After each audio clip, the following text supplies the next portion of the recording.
somewhere very different. He was born in the East End 44 years ago. He won an Olympic gold medal, and he won and lost the World Heavyweight title, knocking out Mike Tyson and beating Evander Holyfield, who quit at the top and is now one of the most private former sports stars in any sport. You just don't hear from him. You just don't see him. Well, he's in London for a few days, and I caught up with him just before we came on air. It is, of course, Lennox Lewis. And I started by asking him how life was treating him since he walked away from the sport in 2003. Life is great, doing good. Just floating between various countries, just living large and being a happy man. Yes, definitely. Still commentating for HBO and looking into different business opportunities. But those would just be for fun, because you got out with you got out of all your senses and all of your money, didn't you? Yes, and that's the best way to get out. Lennox, last year there was a lot of talk. Don King was talking about hundreds of millions to get you back in the ring. Please tell me none of that was serious. Well, the talk was serious, but the money wasn't serious. You know, I was into, okay, well, if you're really serious, show me the money. So nobody showed me the money. Oh, nobody showed you enough money? You're right. What were they talking about? Another fight with Vitali or Vladimir or something like that? Yeah, I mean, actually, you know, I wanted one for lunch and one for breakfast, and I got my breakfast, and it was a mouthful, and I was ready for my lunch, but they weren't ready for me. Because there's been a massive, you know, within the boxing world in the last couple of years, been a massive effort to try and get you back in the ring since that last fight against Vitali. I'm assuming that you've probably been asked about 1 million times by people, Lennox, when are you coming back? It's true. You know, everybody I see say, you know, there's no good heavyweights out there right now. We're not excited about boxing anymore. And I always tell them, you know, in boxing, especially when it comes to champions, it's like a volcano. So what we're doing, we're just waiting for the volcano to explode one more time to see if we can get another star out there. Yeah, what's happening with these guys is, I'll give them their credit, they are staying busy, at least, all these champions. They are boxing quite often. Yeah, they're boxing, but, you know, certain networks need to put on better fights and more challenging fights for the public to be excited about. Yeah, I completely agree with that. A lot of the stuff that we've seen over the last 2 years has been fairly poor. But we know we've got David Haye coming along. At least he's a good talker and he bangs a little bit. He's exciting. Yeah, he's exciting. You know, a good thing about David Haye is that he's very quick on his feet and he throws good combinations. But, you know, I hate seeing him in disadvantaged fights. Yeah. You know, him against 7-footers or 6'8" guys, or, you know, guys that weigh 100 pounds more than him. Yeah. You know, I don't think they make for good fights.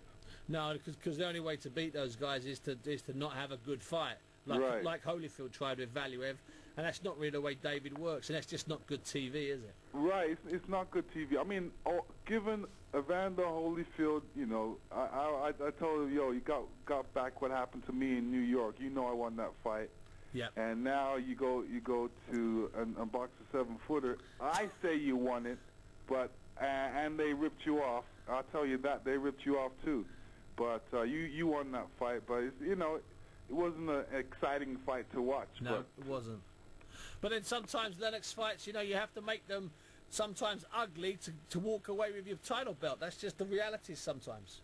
Yeah, I mean, Vitali, what he did to what's his Samuel name? Peter. Areola. And Areola, yeah, of course, yeah. That was a complete mismatch, you know what I mean? I was telling them from time, they didn't want to hear it, but I told them in the boxing magazine what was going to happen. You know, you're talking about a well-schooled athlete that's, you know, gone to the Olympics, nationals, against a street brawler. You know what I mean? There's only one winner in this case. Yeah, that's the truth.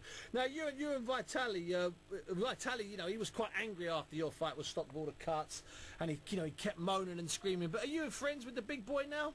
Oh yeah, me and him are friends. You know, we joke. He's actually, his wife comes over. She's she's a real promoter of us having a fight again. She says, please, please, fight my husband one more time, please, so he can get it out of his system. Yeah.